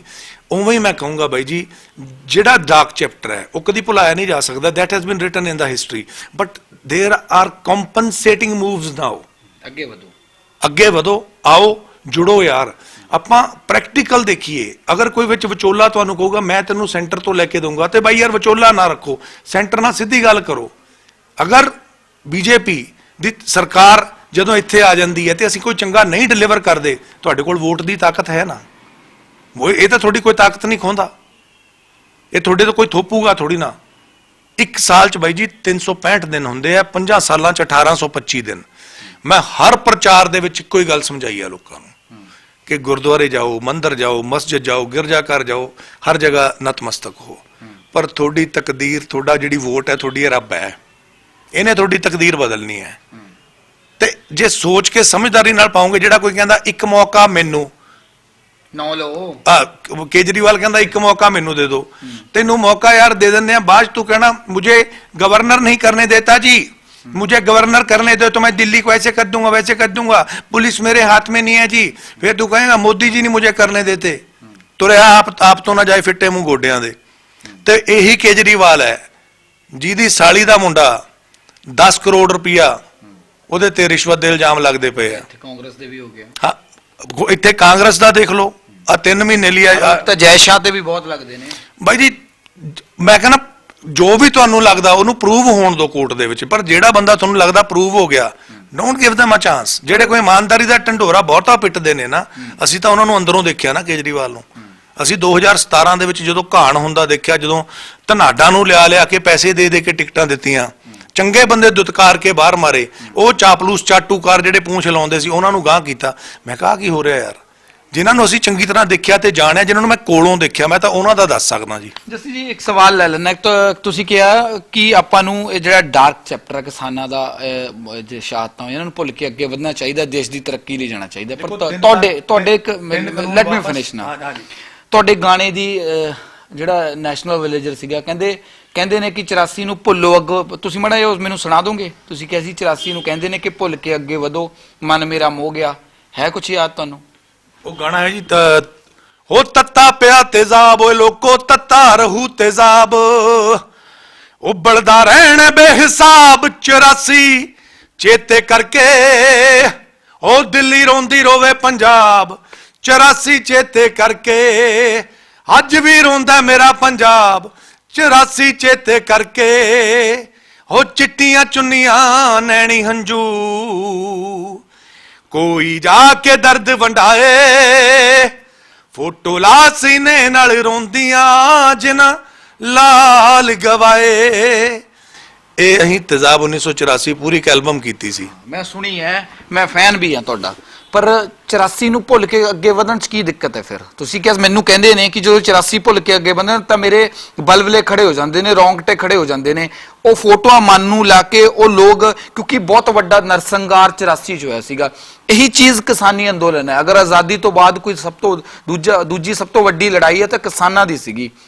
ਤੁਹਾਨੂੰ ਲੱਗਦਾ ਕਿ ਆਪਾਂ ਨੂੰ ਇਹ ਅੱਗੇ ਵੱਧ ਜਾਣਾ ਚਾਹੀਦਾ? ਫਿਰ ਤਾਂ ਮੂਵ ਔਨ ਨਾ, 84 ਨੂੰ ਵੀ ਮੂਵ ਔਨ ਕਰ ਜਾਣਾ ਚਾਹੀਦਾ। ਫਿਰ ਤੁਹਾਡੇ ਗਾਣੇ ਦੀ ਅਹਿਮੀਅਤ ਜੱਸੀ ਜੀ ਕੀ ਰਹਿ ਜਾਂਦੀ ਹੈ? ਬਹੁਤ ਵਧੀਆ ਸਵਾਲ ਹੈ ਤੁਹਾਡਾ ਬਾਈ। 84 ਦੇ ਵਿੱਚ ਇੱਕ ਗਿਣੀ ਮਿੱਥੀ ਸਾਜ਼ਿਸ਼ ਤਹਿਤ ਇੱਕ ਕੌਮ ਨੂੰ ਸ਼ਿਕਾਰ ਬਣਾਇਆ ਗਿਆ। ਗਿਣੀ ਮਿੱਥੀ ਸਾਜ਼ਿਸ਼ 'ਚ ਸਿੱਖਾਂ ਦੇ ਘਰ ਦੇ ਉੱਤੇ ਨਿਸ਼ਾਨ ਲਾ ਕੇ ਇੱਥੇ ਸਿੱਖ ਰਹਿੰਦੇ, ਉੱਥੇ ਕੋਹ ਕੇ ਮਾਰੇ ਆ ਲੋਕ, ਇੱਜ਼ਤਾਂ ਲੁੱਟੀਆਂ। ਤਰਲੋਕਪੁਰੀ 1100 ਪਰਿਵਾਰ ਸਿੱਖਾਂ ਦਾ ਰਹਿੰਦਾ ਸੀ, ਅੱਜ ਸਿਰਫ ਇੱਕ ਘਰ ਹੈ ਉੱਥੇ, ਮੈਨੂੰ ਨਾਂ ਨਹੀਂ ਯਾਦ ਪਰ ਸੰਧੂ ਹੈ ਭਾਈ ਜੀ। 600 ਪਰਿਵਾਰ, ਕੁੜੀਆਂ ਦੀਆਂ ਇੱਜ਼ਤਾਂ ਅਲੱਗ ਲੁੱਟੀਆਂ, ਬੱਚੇ ਛੋਟੇ ਬੱਚੇ ਵੀ ਬਰਛੇ ਮਾਰ ਮਾਰੇ ਯਾਰ, ਇੱਜ਼ਤਾਂ ਵੀ ਕੋਈ ਐ ਨਹੀਂ। ਜਿੱਡੀ ਨਿਰਮਮ ਤਰੀਕੇ ਨਾਲ, ਜਿੱਡੀ ਕਰੂਰਤਾ ਨਾਲ ਉੱਥੇ ਜ਼ੁਲਮ ਹੋਇਆ, ਉਹ ਗਿਣੀ ਮਿੱਥੀ ਸਾਜ਼ਿਸ਼ ਕੈਪੀਟਲ ਆਫ ਇੰਡੀਆ ਦਿੱਲੀ ਦੇ ਵਿੱਚ ਹੁੰਦੀ ਹੈ। ਸੁਪਰੀਮ ਕੋਰਟ ਉੱਥੇ ਹੈ, ਸਾਡਾ ਪ੍ਰਾਈਮ ਮਿਨਿਸਟਰ ਉੱਥੇ ਹੈ, ਪ੍ਰੈਜ਼ੀਡੈਂਟ ਉੱਥੇ, ਸਾਰੀ ਚੁੱਪ ਸੀ ਯਾਰ। ਸ਼ਰੇਆਮ ਤਾਂਡਵ ਹੁੰਦਾ ਰਿਹਾ 3 ਦਿਨ। ਤੁਸੀਂ ਦਿੱਲੀ ਨਹੀਂ ਬਚਾ ਸਕੇ। ਦਿੱਲੀ 'ਚ ਸਿੱਖ ਕੌਮ ਜਿਹੜੀ ਇੰਡੀਅਨ ਵੀ ਹੈ, ਤੁਸੀਂ ਆਪਣੇ ਨਾਗਰਿਕ ਨਹੀਂ ਬਚਾ ਸਕੇ। ਉਹ ਗਿਣੀ ਮਿੱਥੀ ਸਾਜ਼ਿਸ਼ ਸੀ, ਉਹਨੂੰ ਭੁੱਲਿਆ ਨਹੀਂ ਜਾ ਸਕਦਾ। ਜਿਹੜੇ ਆ ਕਿਸਾਨੀ ਅੰਦੋਲਨ ਹੈ, ਇਹ ਜਿਹੜਾ ਕੁਝ ਹੋਇਆ, ਅਸੀਂ ਜਦੋਂ ਹੋ ਰਿਹਾ ਸੀ ਤਾਂ ਜੱਸੀ ਜਸਰਾਜ ਸਭ ਨੂੰ ਪਤਾ ਕਿ ਡਟ ਕੇ ਜੋ ਗਲਤ ਸੀਗਾ ਉਹਨੂੰ ਗਲਤ ਕਿਹਾ। ਪਰ ਇਹ ਕੋਈ ਚਾਹੁੰਦਾ ਨਹੀਂ ਸੀ ਕਿ ਇੰਨੀਆਂ ਕੁਰਬਾਨੀਆਂ ਹੋਣ। ਸਰਕਾਰ ਦਾ ਆਪਣਾ ਇੱਕ ਦੇਖੋ, ਸਰਕਾਰ ਨੇ ਕਈ ਡਿਸੀਜਨ ਲੈਣੇ ਹੁੰਦੇ ਆ for the betterment of the nation. Jassi Jasraj ਵੀ ਡਿਪਲੋਮੈਟਿਕ ਹੋ ਗਿਆ। ਨਹੀਂ ਸੁਣੋ, for the betterment of the nation. ਸਰਕਾਰ ਦਾ ਇੱਕ ਕੋਈ ਆਪਣਾ ਵਿਊ ਪੁਆਇੰਟ ਹੁੰਦਾ, ਕੋਈ ਵੀ ਚੀਜ਼ ਹੈ ਜਿਹੜੀ, ਤਾਂ ਉਹਦੇ 'ਚ ਜਿੱਥੇ ਉਹਨਾਂ ਨੇ ਆਪਣੇ ਵੱਲੋਂ ਇੱਕ ਪਲਾਨ ਹੋਊਗਾ ਨਾ ਦੇਸ਼ ਲਈ, ਕੱਲੇ ਆਪਾਂ ਇੱਕ ਸੂਬੇ ਲਈ ਨਹੀਂ, पूरे देश ਲਈ प्लान होगा भी ऐसे ऐसे करेंगे तो हमारे पंजाब का जो गरीब किसान है वो भी ऊपर उठेगा। पर जो उन्होंने लग्या भी यार ये किसानों ਨੂੰ ਅਸੀਂ ਆਪਣੀ ਗੱਲ ਸਮਝਾ ਨਹੀਂ ਪਾ ਰਹੇ, ਤਾਂ ਮੋਦੀ ਜੀ ਨੇ ਅੱਗੇ ਵੱਧ ਕੇ ਖੁਦ ਮਾਫੀ ਮੰਗ ਕੇ 3 ਦੇ 3 ਕਾਨੂੰਨ ਵਾਪਸ ਲਏ। ਅੱਜ ਜਦੋਂ ਬੰਦਾ ਜਿਹੜਾ ਇੱਕ ਹੁੰਦਾ ਜਾਣਬੁੱਝ ਕੇ ਕਰਨਾ 84 ਦਾ ਕਤਲੇਆਮ, ਇੱਕ ਹੁੰਦਾ ਕਿ ਬਾਈ ਜੀ ਚਾਹੁੰਦਾ ਨਹੀਂ ਸੀ ਕੋਈ ਕਿ ਆਹ ਚੀਜ਼ ਹੋਵੇ। ਬਟ ਮੈਂ ਕਹੂੰਗਾ ਵੀ ਉਹਦੇ 'ਚ ਤੇ ਇਹਨਾਂ ਦੋਨਾਂ ਨੂੰ ਕੰਪੇਅਰ ਨਹੀਂ ਕੀਤਾ ਜਾ ਸਕਦਾ। ਜਦੋਂ ਅਸੀਂ ਇੱਥੋਂ ਉੱਠ ਕੇ ਗੋਰਿਆਂ ਦੇ ਦੇਸ਼ 'ਚ ਸਾਡੇ ਨਾਲ ਗੋਰਿਆਂ ਨੇ ਸਾਡੇ ਨਾਲ 200 ਸਾਲ ਰਾਜ ਕੀਤਾ, ਜ਼ੁਲਮ ਕੀਤਾ, ਅਸੀਂ ਬਾਹਰਲੇ ਦੇਸ਼ਾਂ 'ਚ ਤਰੱਕੀ ਕਰ ਗਏ, ਕੀਤੀ ਨਾ, ਉਹਨਾਂ ਹੀ ਗੋਰਿਆਂ ਨੂੰ ਗਲ ਨਾਲ ਲਾ ਕੇ। ਤਾਂ ਇੱਥੇ ਅਸੀਂ ਆਪਣੇ ਪ੍ਰਾਈਮ ਮਿਨਿਸਟਰ ਨਾਲ ਹੱਥ ਮਿਲਾ ਕੇ ਪੰਜਾਬ ਨੂੰ ਤਰੱਕੀ ਦੀ ਰਾਹ ਤੇ ਕਿਉਂ ਨਹੀਂ ਲੈ ਕੇ ਜਾ ਸਕਦੇ? ਇੱਕ ਮੌਕਾ ਜਦੋਂ ਤੁਸੀਂ ਪ੍ਰਾਈਮ ਮਿਨਿਸਟਰ ਸਾਹਿਬ ਨੂੰ ਦਿੰਦੇ ਹੋ, ਸਾਡੀ ਬੀਜੇਪੀ ਦੀ ਸਰਕਾਰ ਨੂੰ ਦਿੰਦੇ ਹੋ, ਸੈਂਟਰ 'ਚ ਵੀ ਬੀਜੇਪੀ ਤੇ ਪੰਜਾਬ 'ਚ ਵੀ ਬੀਜੇਪੀ, ਤੇ ਬਾਈ ਜੀ ਕਈ ਜਿਹੜੀਆਂ ਜਿਵੇਂ ਕਰਜ਼ਾ ਮਾਫੀ, ਕਈ ਚੀਜ਼ਾਂ ਦੇ ਹੱਲ ਆਪਣੇ ਆਪ ਹੋ ਜਾਣੇ ਆ। ਬਿਕੋਜ਼ ਬੀਜੇਪੀ ਵੀ ਤਾਂ ਪ੍ਰੂਵ ਕਰਨਾ ਚਾਹੁੰਦੀ ਹੈ ਕਿ ਤੁਸੀਂ ਕਾਂਗਰਸ ਦੇਖ ਲੈ, ਇੱਕ ਵਾਰ ਬੀਜੇਪੀ ਨੂੰ ਦਿਓ ਮੌਕਾ, ਤੇ ਕਾਂਗਰਸ ਦਾ ਤੁਸੀਂ ਆਪਣੇ ਆਪ ਦੇਖ ਚੁੱਕੇ ਹੋ, ਇਹਨਾਂ ਨੂੰ ਤੁਸੀਂ ਹੁਣ ਦੇ ਲਿਆ ਨਾ ਮੌਕਾ। What have they done with Punjab? So let's move ahead with BJP. ਕਿਸਾਨਾਂ ਨੂੰ ਪਿਆਰ ਕਰਦੇ ਹੋ ਜੱਸੀ ਜੀ? ਬਹੁਤ ਜ਼ਿਆਦਾ। ਫਿਰ ਤੁਸੀਂ ਉਹਨਾਂ ਲੋਕਾਂ ਨਾਲ ਕੁਰਸੀ ਸਾਂਝੀ ਕਰਨੀ ਆ, ਹਰਜੀਤ ਗਰੇਵਾਲ, ਸੁਰਜੀਤ ਜਿਆਣੀ ਜਿਨ੍ਹਾਂ ਨੇ ਪਾਣੀ ਪੀ ਕੇ ਕਿਸਾਨਾਂ ਨੂੰ ਕਿਸਾਨੀ ਅੰਦੋਲਨ 'ਚ ਗਾਲਾਂ ਕੱਢੀਆਂ, ਉਹਨਾਂ ਨਾਲ ਫਿਰ ਗੱਲਬਾਤ ਹੋਊਗੀ, ਕੱਪ ਆਫ ਟੀ ਹੋਊਗੀ, ਉਹਨਾਂ ਨਾਲ ਤੁਹਾਡੇ ਰਿਸ਼ਤੇ ਸੁਖਾਵੇਂ ਰਹਿਣਗੇ, ਜਾਂ ਜੱਸੀ ਜਸਰਾਜ ਪਾਵਾ ਚੱਕ ਕੇ ਭਾਵਕ ਹੀ ਰਹੂਗਾ ਕਿ ਮੇਰੇ ਕਿਸਾਨਾਂ ਨੂੰ ਗਲਤ ਬੋਲਦੇ ਰਹੇ ਨੇ? ਬਾਈ ਜੀ, ਜਿੰਨੇ ਤੁਸੀਂ ਲੀਡਰ ਦਾ ਨਾਂ ਲੈ ਰਹੇ ਹੋ, ਉਹਨਾਂ ਤੋਂ ਉੱਤੇ ਸਾਡੇ ਪ੍ਰਾਈਮ ਮਿਨਿਸਟਰ ਮੋਦੀ ਨੇ। ਤੁਹਾਡੀ ਗੱਲ ਸਿੱਧੀ ਮੋਦੀ ਸਾਹਿਬ ਨਾਲ ਹੀ ਹੋ? ਸੁਣੋ, ਦੇਖੋ, ਮੈਂ ਤਾਂ ਟੌਪ ਤੇ ਗੱਲ ਕਰੋ। ਜਦੋਂ ਇੱਕ ਦੇਸ਼ ਦਾ ਪ੍ਰਧਾਨ ਮੰਤਰੀ ਉਹ ਅੱਗੇ ਵੱਧ ਕੇ ਵੱਡਾ ਹਿਰਦਾ ਕਰਕੇ ਮਾਫੀ ਵੀ ਮੰਗਦਾ, ਅਗਰ ਉਹ ਇਕੱਲੇ ਕਾਨੂੰਨ ਲੈ ਲੈਂਦੇ ਤੇ ਮਾਫੀ ਨਾ ਮੰਗਦੇ ਤਾਂ ਵੀ ਤਾਂ ਲੋਕਾਂ ਨੇ ਕਹਿਣਾ ਸੀ ਹਾਂ ਕਾਨੂੰਨ ਵਾਪਸ ਕਰਾਤੇ ਵੀ ਹਮ ਜਿੱਤ ਗਏ। ਯਾਰ, ਅਗਲੇ ਨੇ ਵੱਡਾ ਜਿਗਰਾ ਕਰਕੇ ਮਾਫੀ ਵੀ ਮੰਗੀ ਹੈ। ਇੱਕ ਆਪਣੀ ਸਰਕਾਰ ਹੁੰਦੇ ਹੋਏ ਦੇਸ਼ ਦੇ ਵਿੱਚ ਹਾਲੇ ਸਰਕਾਰ ਘੱਟੋ ਘੱਟ 2.5 ਸਾਲ ਦੀ ਪਈ ਹੈ, ਮਾਫੀ ਮੰਗ ਲੈਣਾ ਬਹੁਤ ਵੱਡਾ ਜਿਗਰਾ ਚਾਹੀਦਾ ਹੁੰਦਾ ਬਾਈ ਜੀ। ਜਦ ਉਹਨਾਂ ਨੇ ਮਾਫੀ ਮੰਗੀ ਹੈ, ਅਗਰ ਉਹ ਇੱਕ ਸਟੈਪ ਅੱਗੇ ਵਧਦੇ ਨੇ ਤਾਂ ਸਾਨੂੰ ਵੀ ਇੱਕ ਸਟੈਪ ਅੱਗੇ ਲੈ ਕੇ ਹੁਣ ਪੋਜ਼ਿਟਿਵ ਸਾਈਡ ਦੇਖਣੀ ਚਾਹੀਦੀ ਹੈ। ਅਗਰ ਸਿਰਫ ਅਸੀਂ ਉਹਨੂੰ ਲੈ ਕੇ ਪਿੱਟੀ ਜਾਵਾਂਗੇ, ਉਹਦੇ ਨਾਲ ਜੇ ਤਾਂ ਪੰਜਾਬ ਦੀ ਤਰੱਕੀ ਹੁੰਦੀ ਹੈ, ਮੈਂ ਤੁਹਾਡੇ ਨਾਲ ਬੈਠ ਕੇ ਪਿੱਟ ਲੈਣਾ, ਕਰ ਲਓ, ਉਹਦੇ ਨਾਲ ਕੀ ਮਿਲੂ? The best side is let's move forward, ਆਓ ਅੱਗੇ ਵਧੋ। ਜਦੋਂ ਜਿਹੜੇ ਲੀਡਰਸ ਦਾ ਤੁਸੀਂ ਨਾਂ ਲੈ ਰਹੇ ਹੋ, ਉਹਨਾਂ ਨੇ ਉਦੋਂ ਜੋ ਉਹਨਾਂ ਨੂੰ ਠੀਕ ਲੱਗਿਆ ਉਹ ਕਿਹਾ ਹੋਊਗਾ, ਤੇ ਪਰ ਜੱਸੀ ਜਸਰਾਜ ਉਦੋਂ ਕੀ ਕਹਿ ਰਿਹਾ ਸੀ? ਮੈਂ ਤਾਂ ਆਪਣੇ ਬਾਰੇ ਮੈਟਰ ਕਰਦਾ। What was I saying when that agitation was going? ਆਪਾਂ ਨਾਲ ਖੜੇ ਸੀ। ਪਰ ਅੱਜ ਵੀ ਮੈਂ ਹਰ ਕਿਸਾਨ, ਨੌਜਵਾਨ, ਹਰ ਪੰਜਾਬ ਦੇ ਨਾਲ, ਪੂਰੇ ਦੇਸ਼ ਨਾਲ ਖੜਾ। ਲਾਸਟ ਸਵਾਲ ਹੈ, ਕਿਸਾਨਾਂ ਨੇ ਪਾਰਟੀ ਬਣਾ ਲਈ, ਸੰਯੁਕਤ ਸਮਾਜ ਮੋਰਚੇ ਦੀ ਤਰ੍ਹਾਂ ਉਹ ਸਿਆਸੀ ਮੈਦਾਨ 'ਚ ਨੇ। ਬਲਵੀਰ ਸਿੰਘ ਰਾਜੇਵਾਲ ਦੇ ਇਸ ਕਦਮ ਨੂੰ ਕਿਵੇਂ ਦੇਖਦੇ ਹੋ? ਲੱਗਦਾ ਕਿ ਮਿਹਨਤ ਨੂੰ ਬੂਰ ਪਊਗਾ ਜਾਂ ਉਹਨਾਂ ਦਾ ਇਹ ਸਟੈਪ ਗਲਤ ਵੀ ਹੋ ਸਕਦਾ? ਦੇਖੋ, ਕਈ ਵਾਰੀ ਨਾ ਕਈ ਚੀਜ਼ਾਂ ਐਸੀਆਂ ਹੁੰਦੀਆਂ ਵੀ ਜਿਵੇਂ ਇਹ ਕਿਸਾਨੀ ਅੰਦੋਲਨ ਦੇ ਤੁਸੀਂ ਨੈਗੇਟਿਵ ਪੱਖ ਗਿਣਾਉਂਦੇ ਹੋ, ਜਾਂ ਜੋ ਕਿਸਾਨਾਂ ਨਾਲ ਵਾਪਰਿਆ, ਜੋ ਮਾੜਾ ਵਾਪਰਿਆ, ਪੂਰੀ ਸਾਂਤਵਨਾ ਆ। ਪਰ ਕਿਸਾਨ ਜਥੇਬੰਦੀਆਂ 31 ਹੈ, 31 ਜਥੇਬੰਦੀਆਂ ਇਕੱਠੀਆਂ ਨਹੀਂ ਕਦੀ ਦੇਖੀਆਂ ਸੀ।